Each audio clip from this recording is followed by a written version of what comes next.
and gentlemen, welcome to episode 128 of the MTB podcast, presented and hosted by Worldwide Cyclery. I am Jared. I am Jeff. And I'm Liam. And I'm Neko. On this episode, we have our good friend, Neko Mulally, all the way from North Carolina. I'm excited. We're going to talk about all things frameworks. You've been on the podcast 2 times, right? This is your 3rd time? I think only once. That sounds right. I was here with you You guys. did the video call once. Yeah. Right? Or that you did counted? that counts. It's a podcast. Okay. Or over the I phone. was in person once. In person In-person once. once. Remote once. So this is another in-person podcast. Yeah. Good They're stuff. way better in person. They're way better in Yeah. person. Way better.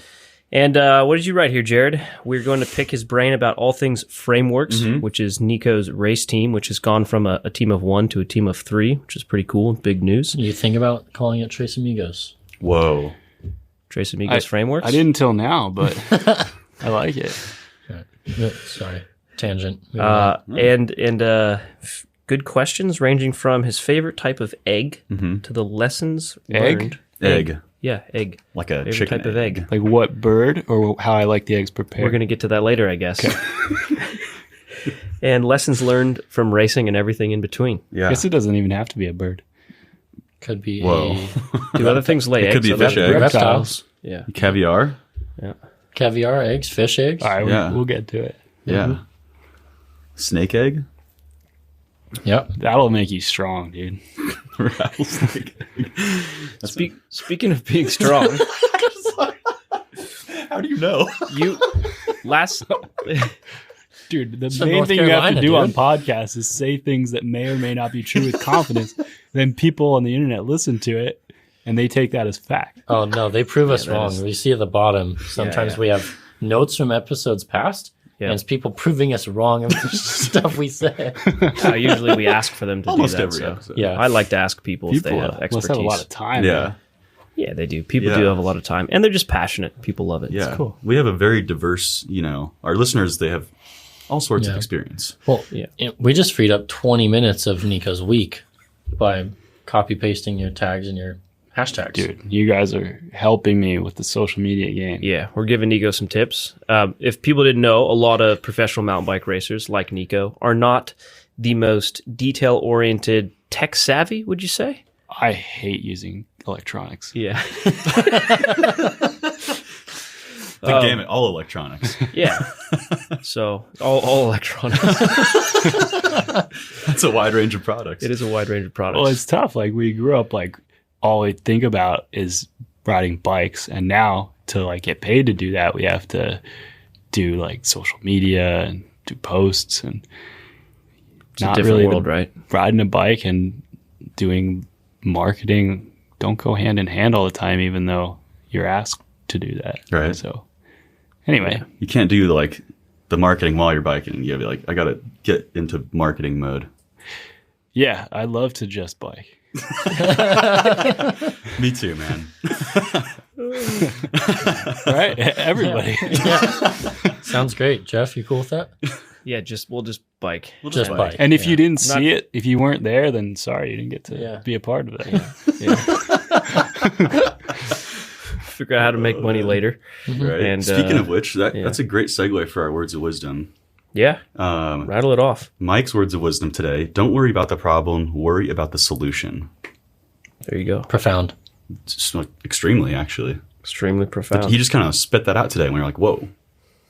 Replay that. You think that was original? I hope so. Maybe it was. He wasn't. Which also, Daniel's fun fact: Africa is the only continent that can be found in all 4 hemispheres. That's pretty cool, huh? I didn't really know there's 4. I thought there's 2. Well, you get, Who's the north, south, east, west. prime meridian? That's right. Yeah. Good job. I only knew that too because I looked it up earlier. Prime meridian vertically and the confirm this. equator horizontally. There you go. Wow. We're learning all sorts of Geography stuff today. podcast. Geography podcast.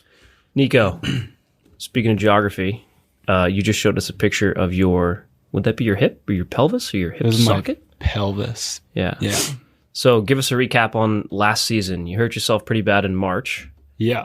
I'd say to go a little bit before that, the week before, I got 3rd at the Crankworks downhill in Rotorua. Oh, yeah. That's true. And that was an awesome highlight. It really was. I Yeah. switched to a new trainer. I was training with Jarrett Kolich, who is actually local to here. He's up in, I think, Ventura area. Santa Barbara, maybe? Yes. Yeah. So I started training with him. He trains a couple of the other riders like Lucas Shaw and Bernard Kerr.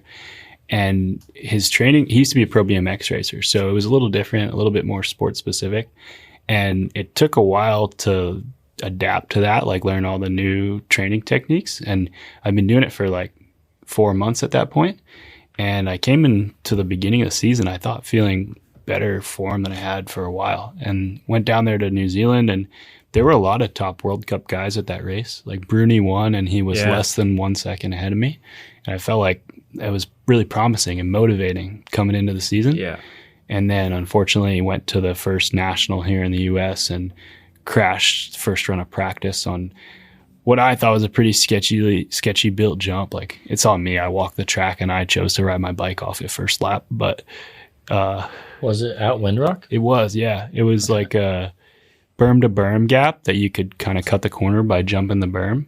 And it was kind of, just soft, like made of top. So it was supposed to be technical. I didn't want everybody to just do that. It was supposed to be a hard line, and I just did it first lap and got kicked. And sometimes it's crazy in mountain biking. Like, you'll have the hugest crash and get up and be okay. You'll be millimeters from a tree at 40 miles an hour and no problem. But then once in a while it bites you. And this was definitely my worst injury. I was off my feet for 3 months, which was crazy. Like, just laying in a bed, had to be on crutches. Lost. Kind of like that guy in Willy Wonka and the Chocolate Factory that just lays in the bed all the time. Yeah, for at least I got up on the crutches after like a month, and like could be pretty too mobile. I would say they were telling me to like rein it back a bit. I was like hiking courses with crutches and stuff. Some of the local races, watching other people ride. It's just so bored, you know. Yeah, you're pretty mobile at Sea Otter. I remember that. You're on crutches, but you're mobbing around. That was the first big trip. That was like a month later. Yeah, Sea Otter's obviously, anybody's been there. It's a lot of walking. Crutching across the place. Yeah. Jeez. But yeah, that was pretty much the big thing of the year, was not being able to follow through with many of my plans because I was just on crutches for the whole summer. I did get back and race the last 2 World Cups, which was, through all that time, really motivating to have that goal set. Obviously, I was imagining I was going to come back and win the race, but those goals you got to have, or else they motivate you to like put the work in to get out of the hole.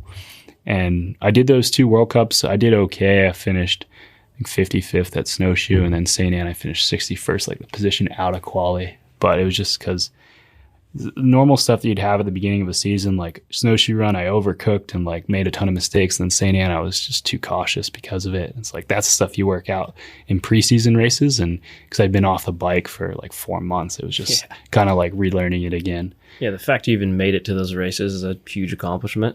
Yeah, I'd say for sure. Like, I went to my 6-month checkup a month after that, and the doctor was like, dude, I think you could get back on the bike next year. I was like, dude, I raced 2 World Cups. I was like, you told me 3 months ago I was cleared to like do whatever I wanted. He was like, oh, maybe I wasn't specific enough. I meant you were like cleared to start getting back on your feet.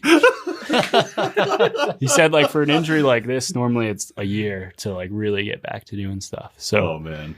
And I always play, like, I don't know why. I just don't want to like the injury to define me, but I've had a lot of them over my career. Like, we were just saying how much lighter I'd be if I took out all the hardware that I have in my body. But yeah, I've had a ton of injuries, and I always play them down. I don't want it to be like the what defines me is talking about this injury that I had. So I was just stoked to get back, and it was an accomplishment to get to those last 2 races. And I think it's put me in a better spot than if I just wrote the whole year off. Yeah, for sure. Yeah, even whilst you were injured, you guys were still making cool videos and adjusting the bike and putting out YouTube content that was awesome. And how was that experience? Just like how have you enjoyed or not enjoyed all the videos and growing the YouTube channel and kind of showing off what you guys are doing with building your own frame, and I guess now building a bike company, right? Because now you guys are selling the frames. Yeah, I mean, generally, it's cool when you can put the video together and it's the vision that you had and you can see it like create something that you're proud of. but it's a lot of work too. Like you can't just expect to like knock this video out really quick and it actually be as good as you had hoped. So it's like anything, you put more time into it and it's going to be better. So I would say I'm proud of the videos, like the whole channel in general. I think we told a pretty unique story, and it's the type of thing that if somebody else did, I would love to watch it. So for that, like I'm stoked on it. But again, it requires a lot of time and energy to make that stuff. And I don't know.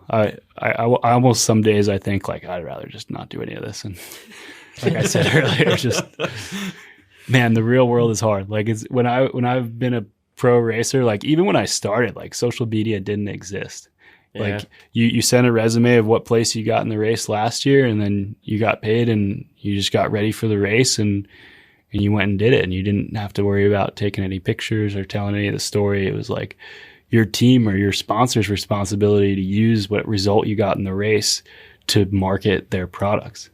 And now the whole thing is totally different. Like the value proposition's different. And if you want to be valuable to your sponsors, you have to do a lot of that stuff. Yeah. So I'd say I like doing this because if I didn't do the things that I wanted, then I would be asked to do other things that like somebody else came up with. So That's true. I guess taking the initiative to take the first step, I can do it in a way that that's true to me and that I like to do. Yeah, for sure. Well, and I think the way you go about your YouTube is like really why it's resonated. It's just like authentic. You're not hiding behind stuff. You're not throwing out big marketing words, saying your bike's this or your bike's that. It's like, yeah, I tried this out and it didn't really work, or I cracked every single frame I made this year. Like stuff like that. Like you don't hear that. And then I think that's just why it's resonated so much is you're not hiding behind this like professional marketing screen. You're just like, yeah, this is me and these are the videos I made. Yeah. I think it builds trust too with the followers. Like then when we make a bike that I can say works, it's like they actually believe it because they saw the whole process to get there. They saw every little thing coming up to it. And it's like every team I've raced for, we cracked just as many bikes. We just couldn't talk about it. It looked bad. Everyone knows. Yeah. I mean, wheels too. Yeah. It makes a lot of sense. I mean, I don't know if other companies I think did the same thing. It'd be pretty cool, but it's tough though because they have bikes currently in stock that they're trying to sell. They can't do that. Like, well, this bike you might want to buy is we cracked a bunch of them. and there's like a lot of people still like we did. Red Bull did a video series last year. I think it was called Off Track or something.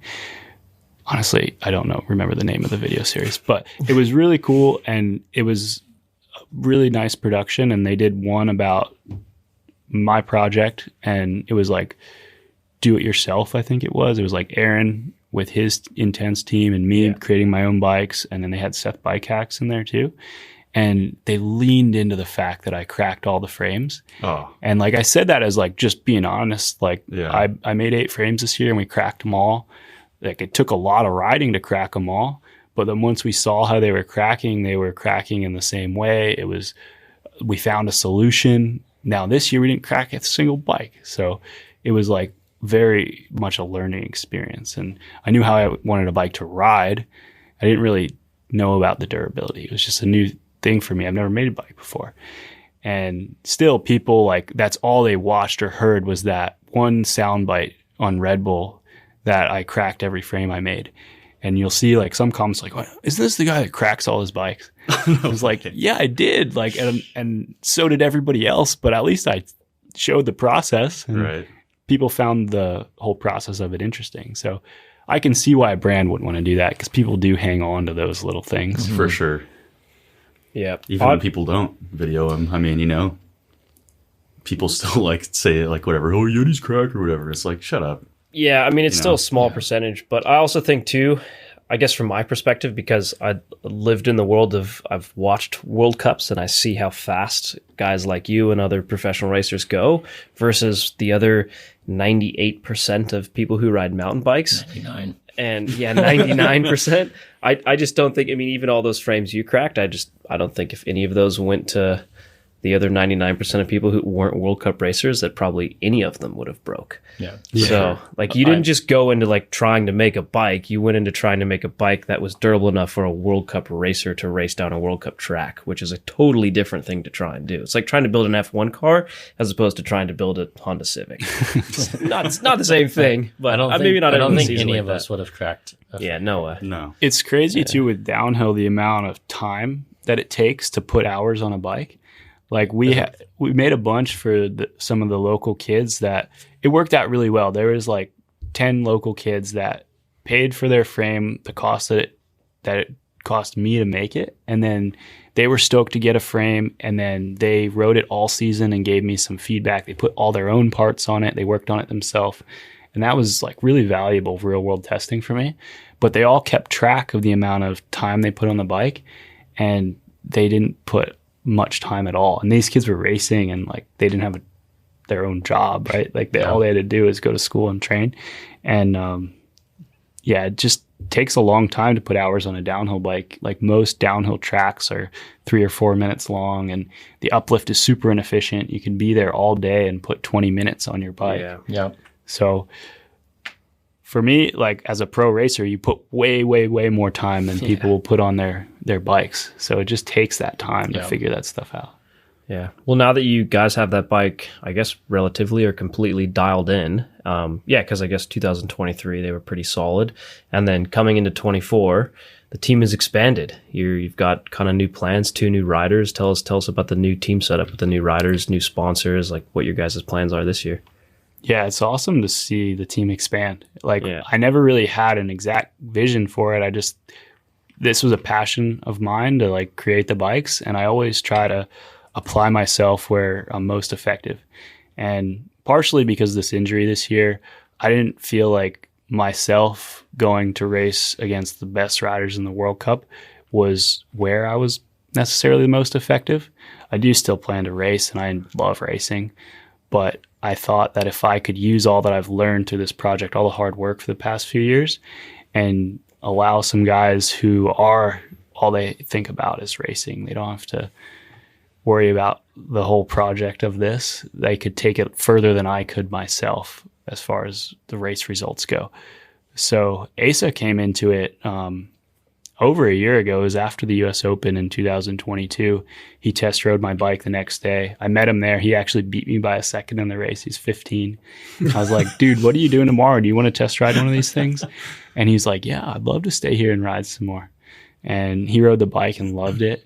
And I supported him with frames this year. And actually, when I got hurt, I tried to use the budget that I had for myself to go racing to fund him to do as much as I could. Like he was still not contracted under the same sponsors as me for everything. He had some of his own sponsors, but I just tried to help him as much as I could.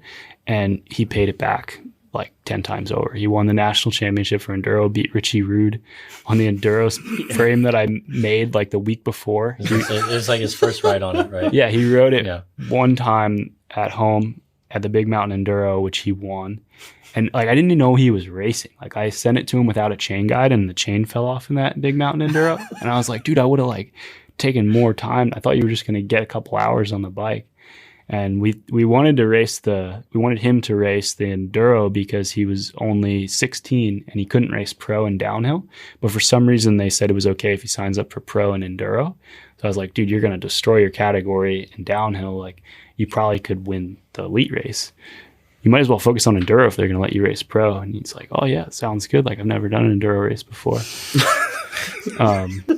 And he ends up beating Richie Rude, who won the EWS overall this year. Insane. Like complete phenom. Seemed like he came out of nowhere. He really is. Like, and it's just because of his age. Like, I think he's a really talented rider. He lives in Durango at 9,000 feet, and he rides all the time. So he's naturally so strong.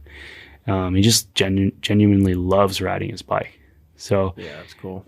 He just kind of like came along at the perfect time. I never was at that time really looking for somebody, but he was a perfect fit. And he's such a nice kid. He's super humble. He's so talented on a bike. Yeah. Like the harder the track gets, the better he is. He's going to do big things in the sport and is a perfect fit for the team. So yeah, it made sense that like this year he'll be old enough to race the junior category in the World Cup. And yeah, we're fully supporting him on the team. So he's a huge asset to us. Yeah. That's cool. So I'm stoked to work with him. Try to, like, I've been there too. Like we were really close then, Jeff, when I was a junior and going to race the World Cup, and I was coming in with high hopes, and I can understand like the position that he's in. So I hope to use my experience to try to mentor him, and just try to block out distractions and keep him in a good mindset with everything I've learned over my career. So I think we're a good fit to work together. Yeah. And then I was just gonna say, at that Big Mountain Enduro, that was in Durango, so it's his home tracks, but our buddy Aiden, that's a friend of the shop, was racing, and he's like, dude, the gaps that Asa was doing were screwed up.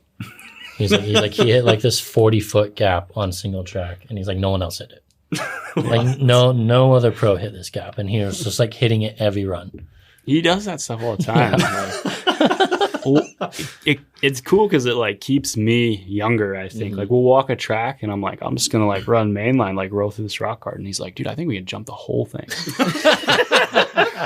It's cool to have that. And he's right most of the time. That's amazing. At Crankworks in Rotorua, there was this line that he did in the morning practice. It was like over this log on the inside. And he's like, dude, just go inside, no brakes, and you can just jump off the whole inside of the corner. And we looked at it in practice, and I was like, I don't know, man, it's gnarly. He's like, no, dude, I did it. It was perfect. And like it was a long time between practice and the race, but I was doing the line but rolling it, and I was like, all right, like he said it's good, so I trust him. I'm going to do it if he did it. I did it in my run, and I was on the Red Bull TV broadcast, and I was the only one to do the gap in the whole race. Nice. None of the other riders did it. Sick. And it was just because Asa did it in the morning and told me that he did it. So it's now that time has passed, I'm like, I might be losing my ability to do the things that Asa says that he did. So and as he gets better too, like he's only 17, right? Yeah, he turns 17 next week. He's 16, yeah. Wow. Yeah. It's crazy. So I'm unreal. like, just the opportunity to have a guy like that working with you doesn't come around that often. So I really wanted to take advantage of that, and hopefully keep him on this team because it's a great fit for his whole career. Would be awesome. Obviously, like with riders, you go through contracts, but all we can do is try to provide him the best support that we can, and he wants to stay a part of the family. Cool. Like he's a kind of a shy kid, and he really likes feeling part of this like family team. Like he really likes our mechanic on show. He really likes hanging out with me, and sometimes it can be intimidating going to a big team like that. So I think ours is perfect because we're small, but we have everything we need. So it's a good fit for him. Yeah. And then we have Angel too, which kind of came around a little bit late. As you can see in the industry now, like a lot of teams are folding. Which is kind of a reflection on some of the market trends. A lot of times racing is when the first thing gets cut, and you see a lot of teams pulling out. And he actually had a contract to race with Uno for the next 3 years. Wow. Uno was the main sponsor of his team. It was a privately run team. And pretty late, he got the word that the team didn't want to continue.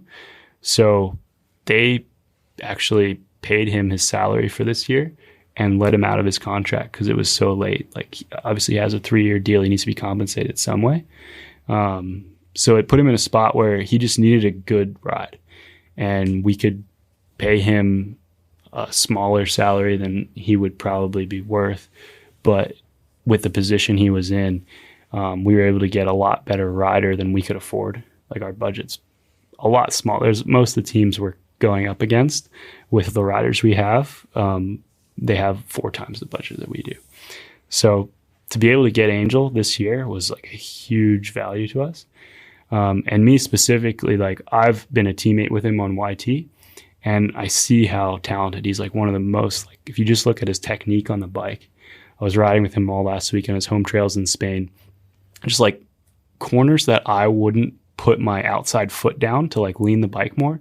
He's so good at like placing the bike, putting his outside foot down and leaning the bike so much further than I would, and keeping his weight like vertically over the tires, driving it into the ground. Just watching him ride, he's like, his technique is so good.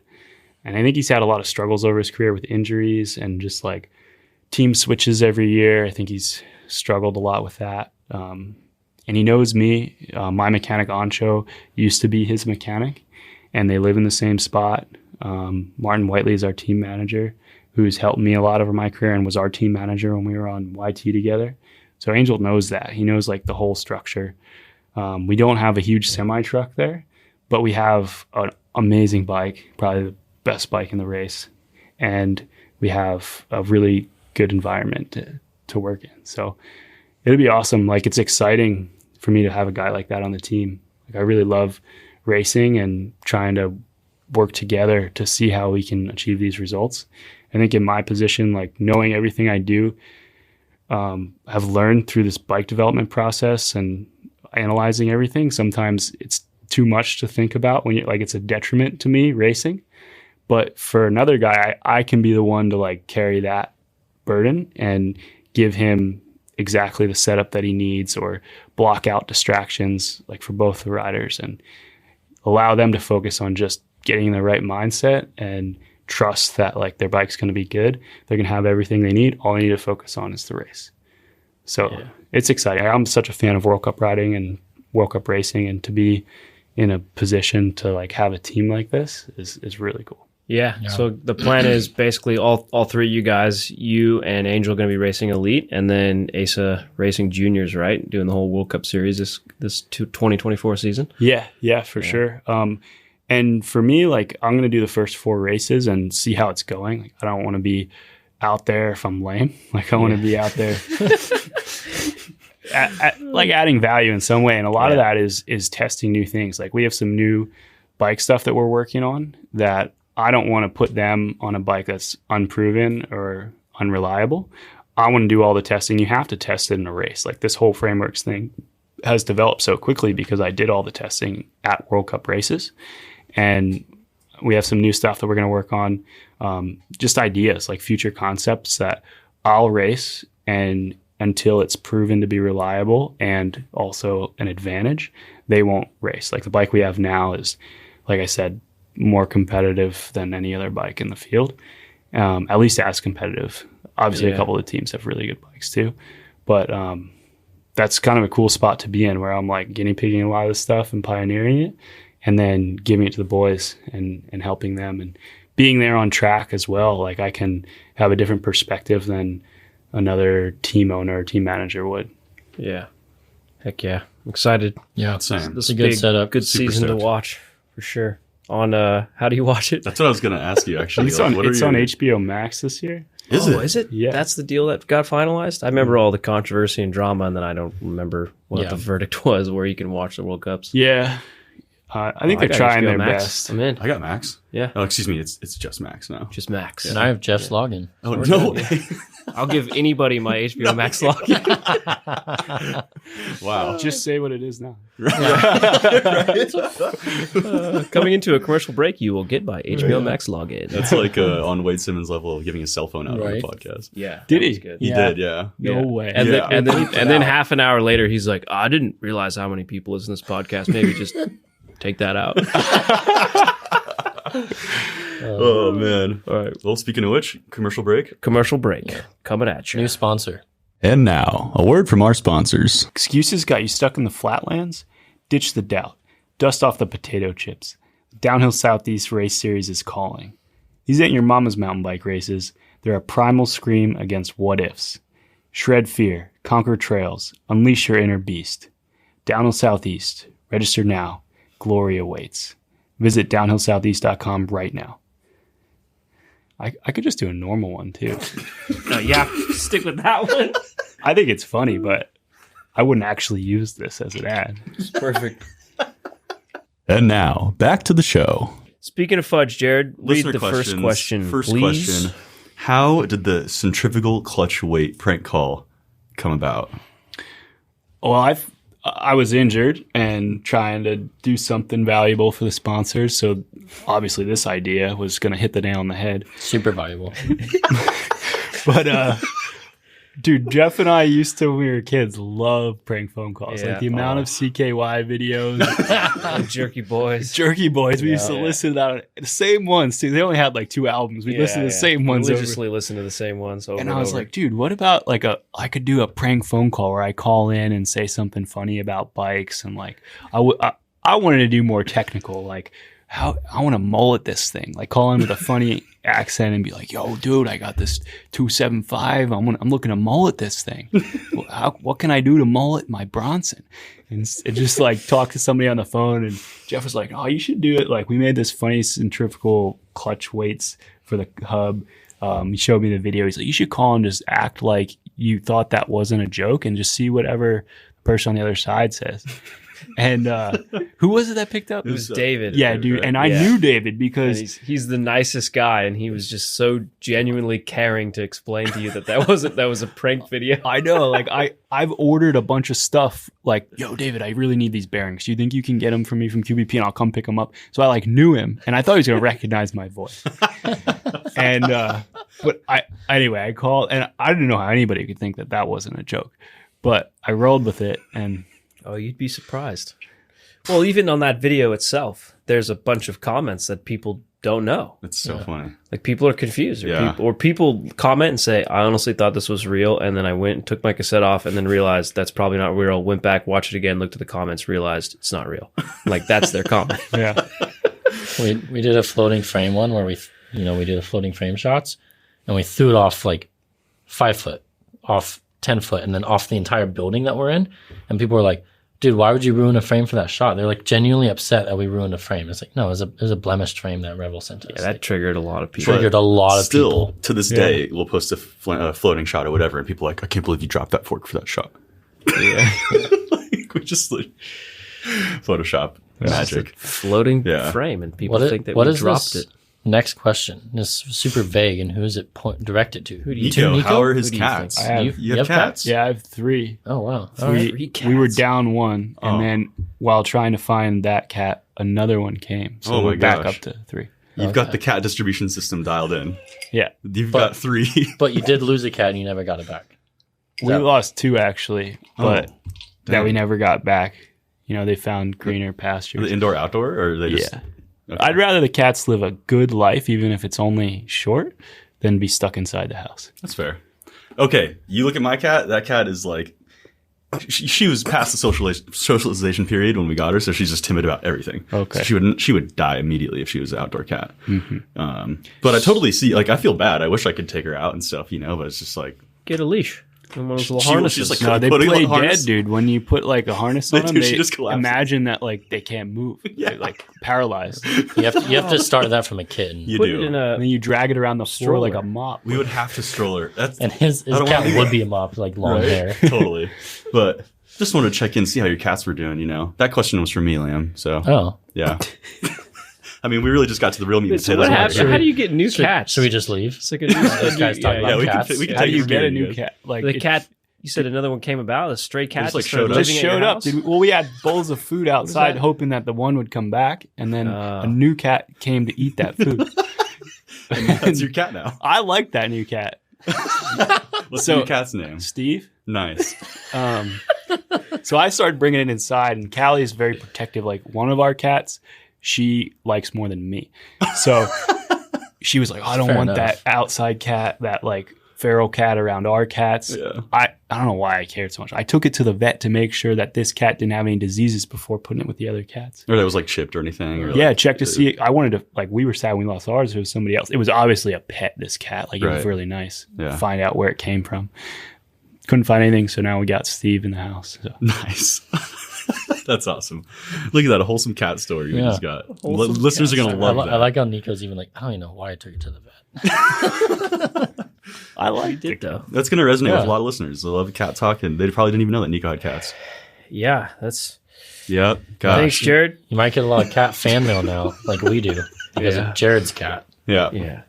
People are going to email frameworks like, can you come out with a cat-themed bike or something? We took the cat to the bike park the one day, and posted on the Canuga Instagram that the cat was there. Nice. And the next day, people were bringing gifts for the cat, like little cat toys. Like, I saw the cat. Is he still here? That's so awesome. Crazy. That's great. That's amazing. All right, that's enough cat talk for you guys. Yeah. Oh, lame cats. Where does Neko stand on the crunchy or smooth peanut butter debate, like for a PB&J? I like the crunchy peanut butter. Me too. Nice. Yeah. Solid. Crunchy's good. Jeff? So totally crunchy. Yeah, sick. Liam, do you want to read the next one? Yeah. Biggest lessons learned as a racer that transferred into personal life. I'd say with racing, it's like an instant feedback chain. The clock doesn't lie, and normally the effort you put into something is the result you get out. And a lot of things you do in life, you aren't compared to the best people in the world directly in numbers every time you do it. So with racing, like, you learn pretty quickly whether you did it right or not. And I think that feedback is super valuable to carry into anything you do. Nice. Awesome. How about this one? Bike spec question. What is the main reason you went with Conti over Maxxis for this year? And also your favorite Conti tire setup? I'd say the first reason was performance. I think the Conti tires right now have a little edge, especially the harder you push them, like the more consistent they are. I felt like we could get a little bit more out of that with the Maxxis tires. And honestly, those guys at Maxxis were so good to work with. They've been friends of mine for a long time. So this was a tough decision. And we had been like working on development of tires to go this way. So I kind of felt like I was trading teams. But the Conti offer was really good financially. And I felt like tires available right now, they gave us an edge. So it just made sense to go that way. Nice. Right now, the Cryptotol front and rear is really good. I need to do more experimenting. Like, I saw a lot of guys running the Cryptotol front, even on the back on some World Cup tracks, and vice versa.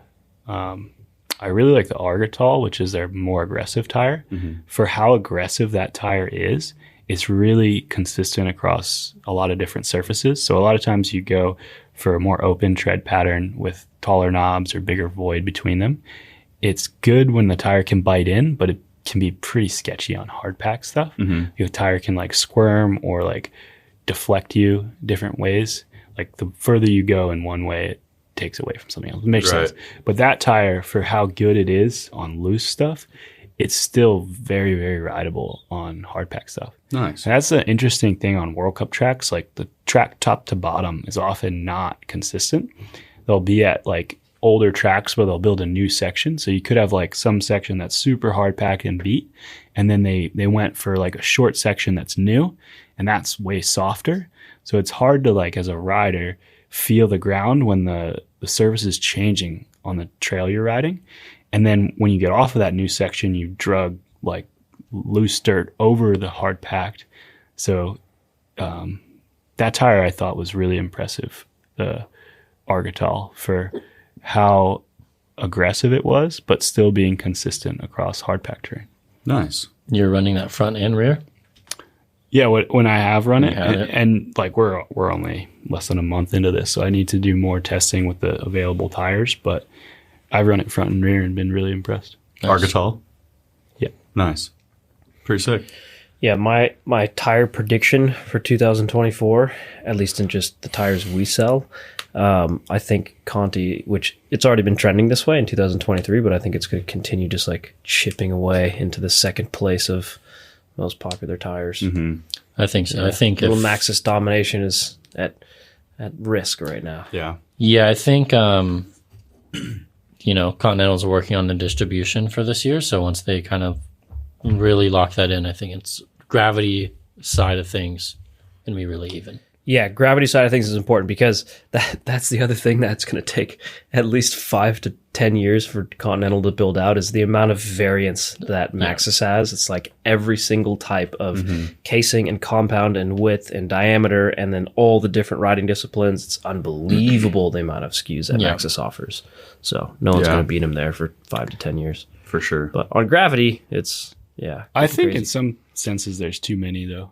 There definitely is Yeah, a lot. you could for sure. You could certainly argue that, but you say that, and then you meet people like Liam, who's like, no, but I want it just like this and just like that because this is one thing I'm doing next weekend. It's like, so I want that tire Right? I for want that. the EXO plus max grip acid guy, I not don't. the I double don't. down. I or don't not. just ride downhill like Nico. So It's true. I run downhill casing tires like for the past 6 years. I don't think I've ever run another tire. Like the tires just feel so much more planted to me with the bigger casing. yeah, Yeah. they definitely do. I feel like they could get like if you have 4 casings, you could probably take it down to 2. There's Some companies do that. I think mean, yeah, right? like WTB has two. Mhm. Just light and what do they call it? Light and tough. There's light and tough. Yeah. Yeah. Like Delium, right? 2 Helium, casings. yeah, 2 casings. Yeah, I think you could probably narrow down some of Max's SKUs, but also there are people like me that kind of enjoy that one tire that has Max Terra versus Max Grip. Because, I pay for most of my tires. Mm-hmm. So Max Terra lasts a couple weekends longer than Max Grip. Backhanded compliment. When was the last time you paid for tires, Nico? I said most of them. I still get floated tires. I'm still, spoiled. yeah, like all of the tires I give you. That too, yeah. Wow. That's true. That is a lot of Which are- tires. Pretty much still new tires. I got Nico- about 10 rides on Nico tires, and then I probably don't want them anymore. roaches tires more than you do. Yeah, for sure. Well, It he is rides his bike crazy. significantly more. how many tires we use. Like I think about that sometimes when like they want to use reusable course tape because they think it's like producing less waste. Yeah. And how many riders came there and used a tire for 4 runs and then threw it away? And not just the tire, but And like flew there on an airplane. how many With a semi truck. It's all unsustainable. how many rims do they also go through? Like I know alloy rims, it's like one every other run maybe for a lot of people.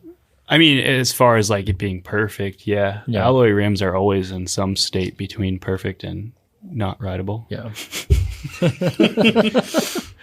What about carbon, like on an average race? I don't remember which one it was, but like the track was just notoriously cracking like everybody's wheels. Well, Or I think snowshoes especially hard. Yeah. Mount St. Anne is really Mount bad for St. rims Anne. too. About a That's the Soul one. too. It's not as bad Not as for bad. like Fort William it was smoother this year, but Mount St. Anne's really bad for wheels.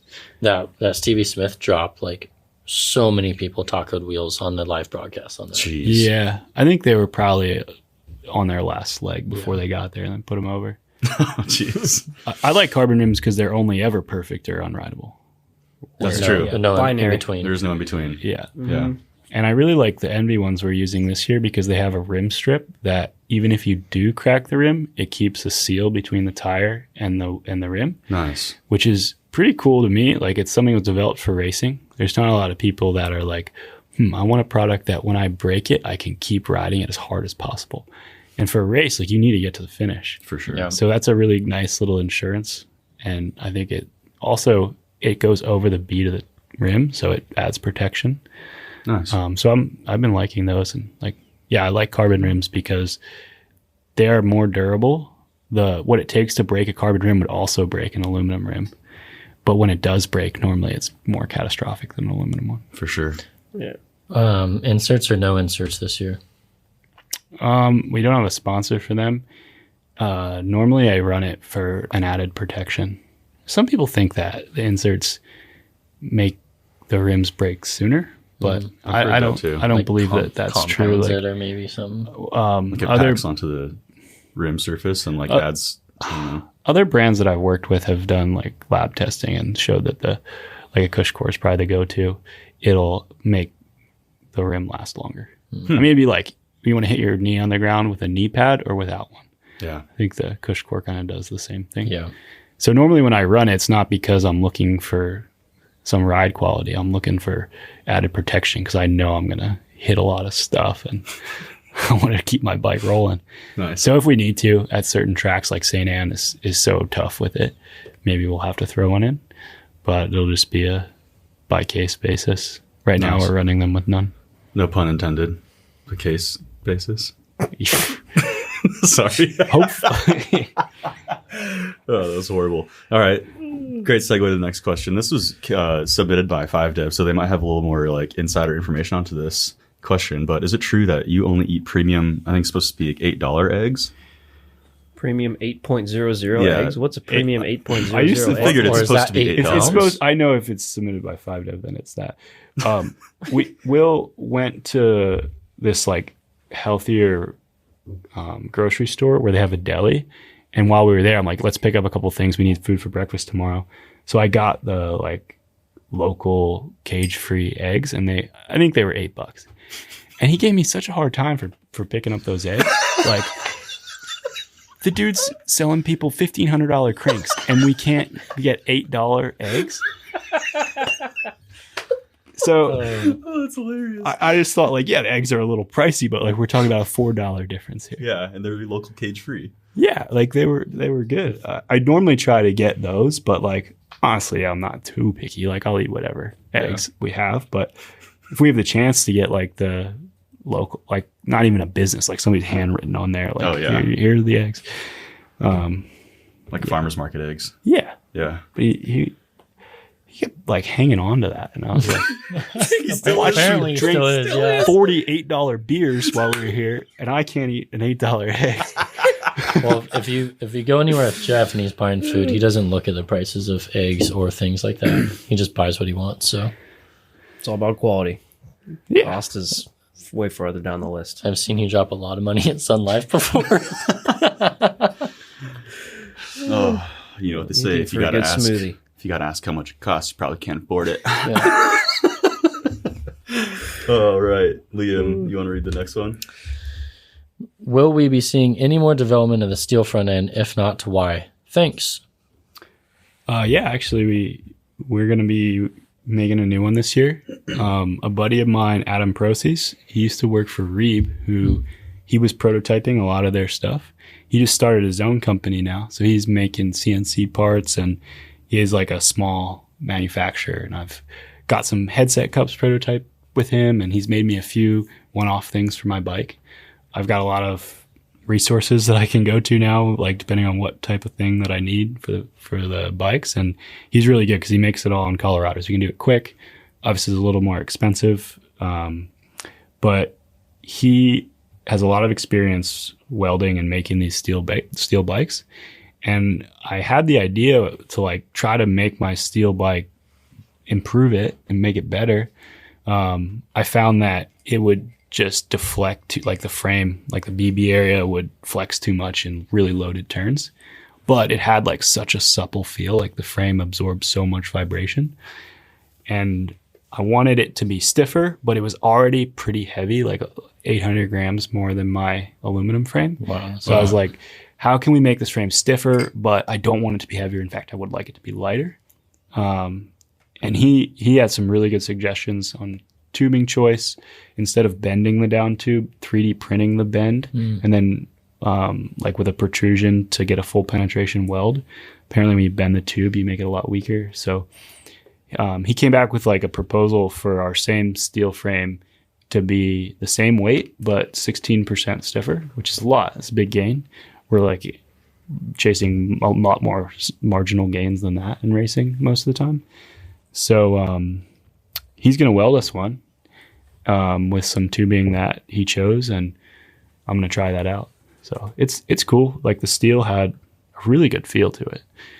It was just like the harder you pushed it, the more it would flex. And I let Asa ride it because I was kind of torn. I was like, this thing is good in certain situations, like on a muddy day where you don't have a lot of grip and you can't push the frame, like the tires are going to slide before the frame can be loaded so much that it flexes. This thing would be awesome. And like with a small 38 mil down tube, it's crazy. The bike's actually so much lighter when it's covered in mud because it can't collect that much mud. Like a lot of carbon bikes have such a big down tube, they get caked with mud, and then you've got 12 pounds of mud on the bike. Yeah. But you've got these small steel tubes, they actually can't collect that much mud. So yeah, it has certain advantages. But I let Asa ride it, and he like so humbly said, I really think my dad would like this bike.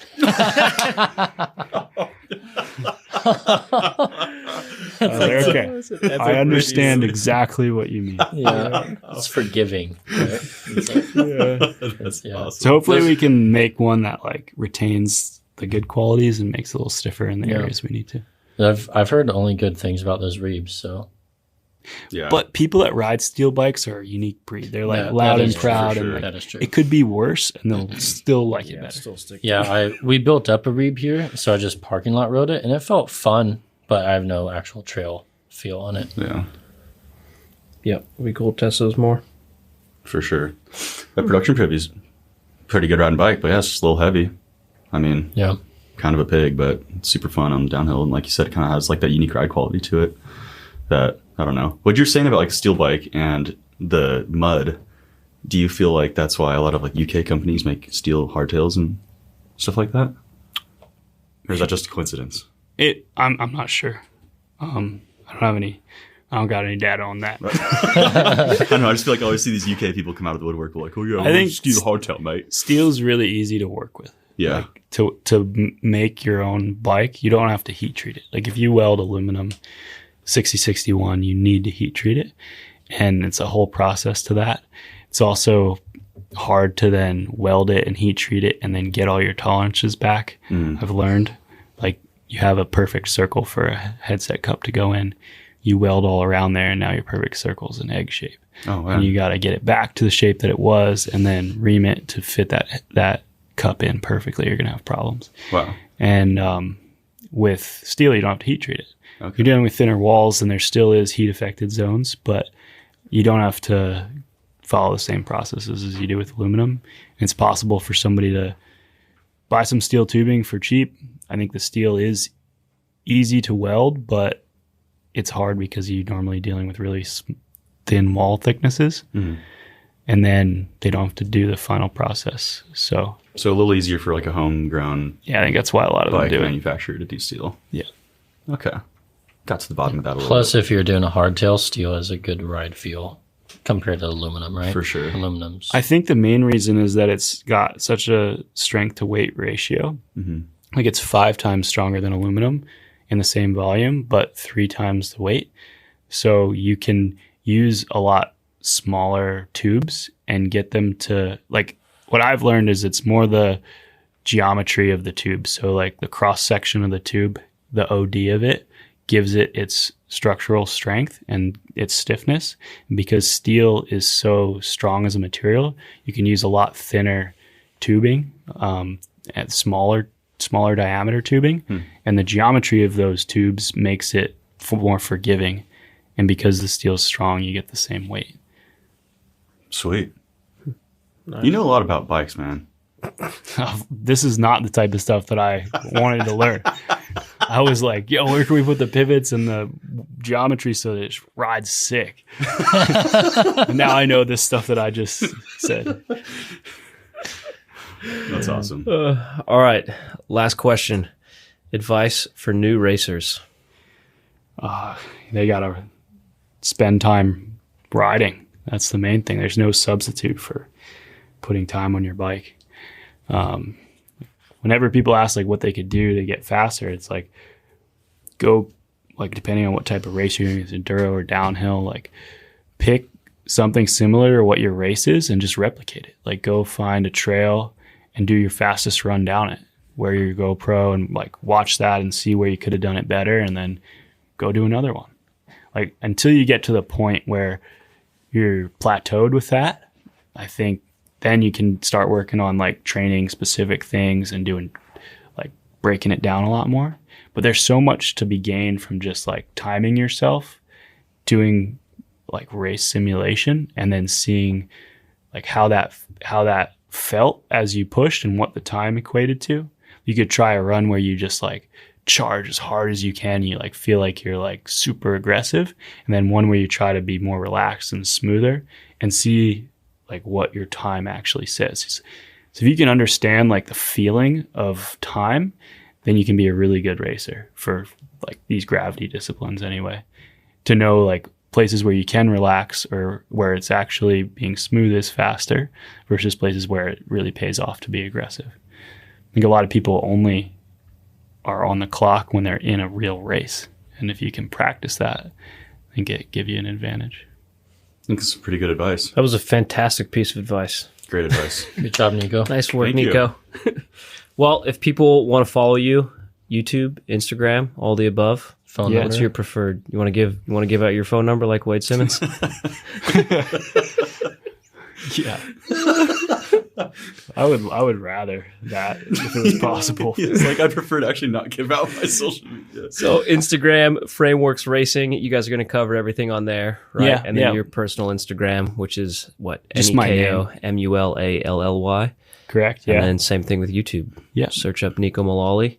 And we'll all be watching and seeing how the season goes. I'm excited. Yeah. It's not just you now. Got a whole the Tres Amigos on there. Tres Amigos. Ready to get out there and shred. Yep. It's going to be cool to see. Luckily, I got an HBO Max subscription. Yep. Drop a 5-star review for our podcast on Spotify or Apple, and I will give you my HBO Max login details. No way. I probably won't actually do that because You I have gave like it to 5 devices logged in at Yeah. once. It's gonna Five. go. 500. 500, yeah, at least. No, I think Okay, I limit won't give would you be the fine. HBO Max login, but we will give you A $15 gift card to the website. $15 gift card. Yeah. 15 You're bucks. paying people to give you 5-star reviews. Wow. Okay. Not When you just say, like, when you Just say a it like little bit. that, When you say it like that, it's very helpful for the podcast, Hey, and it's a cut nice that, gesture. yeah. It's a nice gesture. We're they the best should rated. do it because they believe it, not because you give them.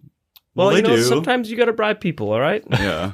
They're not all a 5-star. There's a couple 4s in there. it's a light, Yeah, light there's a bribe couple. too. You don't Yeah. give the 4-star reviews the gift card, do you? Well, we don't pay them for the 5 stars. We pay them for the review. I'm just kidding. There's only I've only seen like one 4-star review ever. We are the highest rated mountain bike podcast in the galaxy. Imagine taking the time to like give a review, but only giving 4 stars. You're a discerning It's, reviewer. it's like 1 or 5, huh? Yeah. It's like this sucks or this is great. Yeah. Or Yeah. I don't know. Like, where they like, I want to give them like some constructive criticism. Like, I don't want them to think it's the best thing ever, but they did pretty good job. Like, 4 is pretty I don't want good. to pump these guys up And they too didn't even much. do that. Didn't give us any constructive criticism. Great podcast. Loved it. 4 stars. Yeah, that's what I think is the funniest. The 3 or 4 stars, and then the text is glowing. Yeah. It's like absolutely amazing. 4 stars. What? Maybe their perspective of like what a 5-star is just a scaled thing. It's all subjective. Yeah. Shooting for the stars, man. Well, anyways, Nico, thank you for being on. If you've made it this far, thank you very much for listening. We appreciate it, and we will talk to you guys in the next episode. Thank you.